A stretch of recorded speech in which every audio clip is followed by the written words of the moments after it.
अस्सलाम वालेकुम रहमतुल्लाहि व बरकातहू। एक तो आपको एक वजीफ़ा बताना था मोहब्बत के लिए, उसके लिए वीडियो रिकॉर्ड कर रहा हूँ। लेकिन बेसिकली कुछ ख़ास पैगाम है कुछ जो आप तक पहुँचाना चाह रहा हूँ। तो उम्मीद करता हूँ कि मेरे भाई बहन, दोस्त, बुज़ुर्ग थोड़ा सा गौर से सुनेंगे, इस वीडियो को देखेंगे और इस पर अमल करने की कोशिश करेंगे। आज जुम्मतुल विदा है, यानी कि रमज़ानुल मुबारक का आखिरी जुम्मा है। एक तो सबको बहुत ज़्यादा मुबारक हो। अल्लाह आप सब की नेक हाजतों को पूरा फरमाए, दुआओं को कबूल फरमाए। किसी मेरे मुसलमान बहन भाई पे तंगी है, परेशानी है, तो अल्लाह उसको दूर फरमा दे। जो मेन बात बतानी थी वो ये थी कि जैसे अब हम ईद में कुछ दिन है, अब हम ईद की तैयारी करेंगे अपने बहन भाइयों के लिए, बच्चों के लिए या अपने माँ बाप के लिए भी। तो इस ईद में उन बहन भाइयों को भी याद रखें।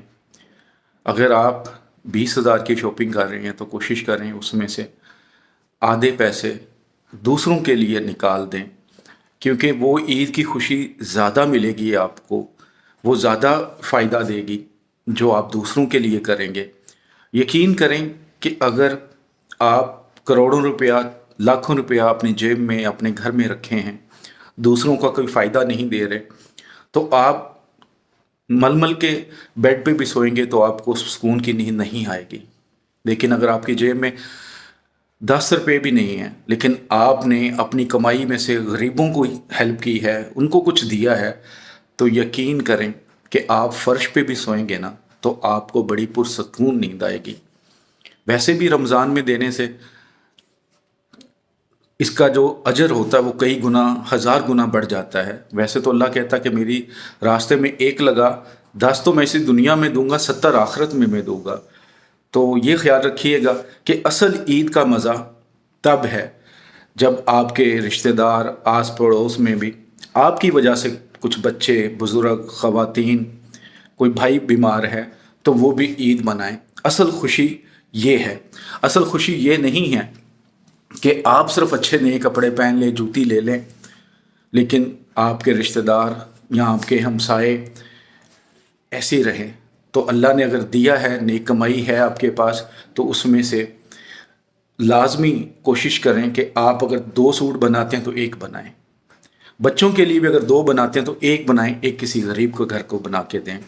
तो जो वो दिल से दुआएं देगा ना, उसकी कोई वैल्यू नहीं है। उससे ज़्यादा कीमती चीज़ इस दुनिया में नहीं हो सकती। आप कभी भी मुवाजना करके देख लीजिएगा। दूसरी, सोशल मीडिया पे भी वीडियो अपलोड हो जाती हैं, जैसे टिकटॉक है, फेसबुक है। तो कोई भी मसला होता है या यूट्यूब पे भी देखते हैं आप, तो कमेंट्स में अपना मसला शेयर ना किया करें। उसमें अक्सर लोग फ़ायदा उठाते हैं, जानबूझ के ड्रामेबाजी वाली बातें बता रहे होते हैं, जी मेरा इससे काम हो गया, इससे काम हो गया। मैं सिर्फ एक बात जानता हूँ, मैंने बहुत अरसा पहले जब यूट्यूब बनाया, उससे पहले फेसबुक पेज थे, ग्रुप थे, तो मैंने अपने उस्ताद से इजाज़त मांगी कि मुझे इजाज़त दे दें कि मैं कुछ बैठना चाहता हूँ कहीं पे, लोगों से मिल के उनके लिए कुछ करना चाहता हूँ कि अल्लाह उनके लिए मेरे हाथ में या ज़ुबान में शिफा रखे और उनको फ़ायदा हो, मुझे दुआएं मिलें। तो उन्होंने एक बड़ी अच्छी बात कही थी। उन्होंने एक बात कही थी कि जो खुशबू होती है ना, उसको फैलने के लिए किसी चीज़ की ज़रूरत नहीं, वो मोहताज नहीं होती किसी चीज़ की। तो ये एक जो रूहानियत है, ये खुशबू की तरह है। अगर मैं कहाँ पे होता हूँ किसी को बहुत कम लोग जानते हैं, ज़ाहिर अब लोग पहले मिलने के लिए आते थे, मैंने जगह दी हुई थी, तल्लक मेरा लाहौर से है और मैं लाहौर में ही होता हूँ। तो उस जगह हुआ ये कि वो घर मुझे चेंज करना पड़ गया। तो अब जिस घर में मैं हूँ, इस घर में ड्राइंग रूम नहीं है, तो फिर ड्राइंग रूम ना हो तो मैं फिर कैसे बुला सकता हूँ घर में? ज़ाहिर सी बात है, मर्दों ने भी आना है, औरतों ने भी आना है, तो मेरा घर है, मेरी फैमिली है।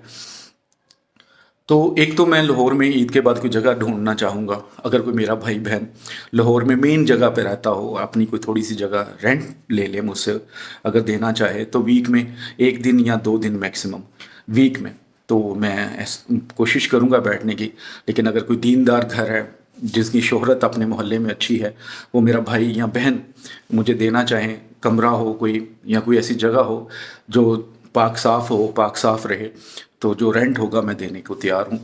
तो अगर कोई ऐसा हो तो मुझे कह सकता है। और सेकेंडली, कॉन्टैक्ट नंबर मेरा एक ही होता है व्हाट्सअप, 2 नहीं है।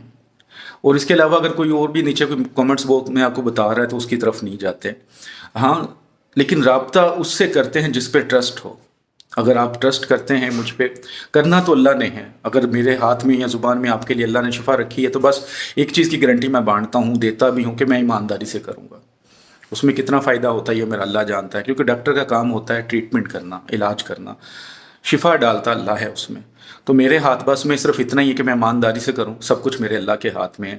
اور غیب کا نہ پوچھا کریں، غیب کا علم میرے اللہ کے پاس ہوتا ہے. کوئی انسان نہیں بتا سکتا کل کیا ہوگا، 1 منٹ بعد کیا ہوگا، 10 منٹ بعد کیا ہوگا. یہ میرا صرف اللہ جانتا ہے. تو جو آپ کو غیب کی چیزیں بتا رہے ہوتے ہیں وہ سب سے بڑے احمق ہیں. میں کہتا ہوں کہ اللہ تعالیٰ جب قرآن پاک میں کہتا ہے کہ میں ہی جانتا ہوں سب کچھ، تو پھر میرا ایمان ہے کہ اللہ ہی جانتا ہے سب کچھ، کوئی نہیں جانتا. بہت ساری چیزیں نظر بھی آتی ہیں، اللہ کو دیا ہوتا ہے. اللہ نے اشرف المخلوقات ہیں تو بہت سارے انسانوں میں بھی ایسی چیزیں ہوتی ہیں کہ کچھ ان کو فیل ہوتا ہے لیکن بتانی نہیں چاہیے. تو یہ کچھ گزارشات تھی، ذرا ان کا تھوڑا سا خیال رکھیے گا. اور ویڈیو کو صدقہ جاریہ سمجھ کے شیئر ضرور کرنا ہے، ٹھیک ہے. اگر کوئی میرا بھائی بہن باہر سے یا پاکستان سے میرے تھرو کسی کی ہیلپ کرنا چاہے تو میرے واٹس ایپ پر آ سکتا ہے. میں انشاءاللہ تعالی ضرور حقدار تک اس کا حق پہنچا دوں گا. وظیفہ اس طرح ہے کہ اگر آپ کسی کے دل میں محبت ڈالنا چاہتے ہیں، کوئی ناراض ہے اس کی ناراضگی ختم کرنا چاہتے ہیں تو تھوڑی سی محنت کریں. 11 دن کا وظیفہ ہے. عشاء کی نماز کے بعد ڈیلی 11 تسبیحیں یعنی کہ 1100 بار لا الہ الا انت سبحانک انی کنت من الظالمین پڑھ لیں. اول آخر 7 مرتبہ درود پاک. پڑھتے وقت تصور رکھیں یا تصویر سامنے رکھ لیں. پڑھنے کے بعد یعنی کہ ایک تسبیح پڑھتے ہیں 100 بار پڑھ لیا تو دم کر دیا سخت تصویر پر، دعا کر دی اللہ کے سامنے، پھر دوسری تسبیح پڑھی تو پھر دعا کر دی. اسی طرح ہر 100 بار جب کوانٹٹی پوری ہوگی تو آپ نے دم کرنا ہے. لیکن درود شریف ایک بار ہی پہلے پڑھ لینا ہے 7 مرتبہ اور اینڈ پہ پھر پڑھنا ہے. جو شروع میں پڑھیں گے کوئی بھی پڑھ سکتے ہیں انشاءاللہ. کوئی ناراض ہے یا کوئی کسی کے دل میں محبت نہیں ہے تو اس کے دل میں محبت ڈالنے کے لیے، ناراضگی ختم کرنے کے لیے یہ بڑا زبردست وظیفہ ہے. انشاءاللہ 11 دن اس کی آپ پابندی کے ساتھ کر لیں. آج سے ابھی سے شروع کر لیں، یعنی کہ آج رات سے ہی شروع کر لیں. عشاء کے بعد بس کرنا ہے. عشاء کے فوراً بات کریں، چاہے لیٹ نائٹ کریں لیکن فجر کی اذان سے پہلے اس کو کر لیا کرنا ہے. 11 دن کریں. خامند کے لیے کریں، بیوی کے لیے کریں، دوستوں کے لیے کریں، رشتہ داروں کے لیے کریں، بہن بھائیوں کے لیے کریں، لیکن جائز رشتے کے لیے کریں. دعاؤں میں یاد رکھیے گا. اللہ ہم سب کو اپنے محفوظ اور رحمت بڑے سائے میں رکھے.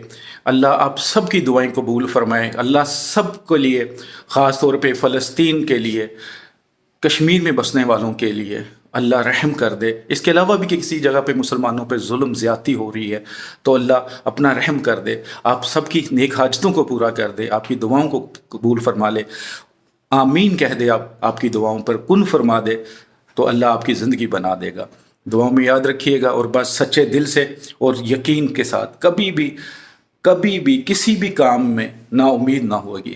اگر زندگی میں کامیاب ہونا ہے تو نا امید نہیں ہونا. میں نے زندگی میں ایک چیز سیکھی ہے، کبھی بھی نا امید نہیں ہونا اللہ سے، کیونکہ ویسے بھی کفر ہے. لیکن اگر آپ یقین رکھیں، کوئی بھی کام کریں لیکن یقین سے کریں اور اللہ کی رحمت پہ یقین رکھ کے کریں تو وہ کام کبھی بھی آپ کا ناکام نہیں ہوتا. السلام علیکم ورحمۃ اللہ وبرکاتہ.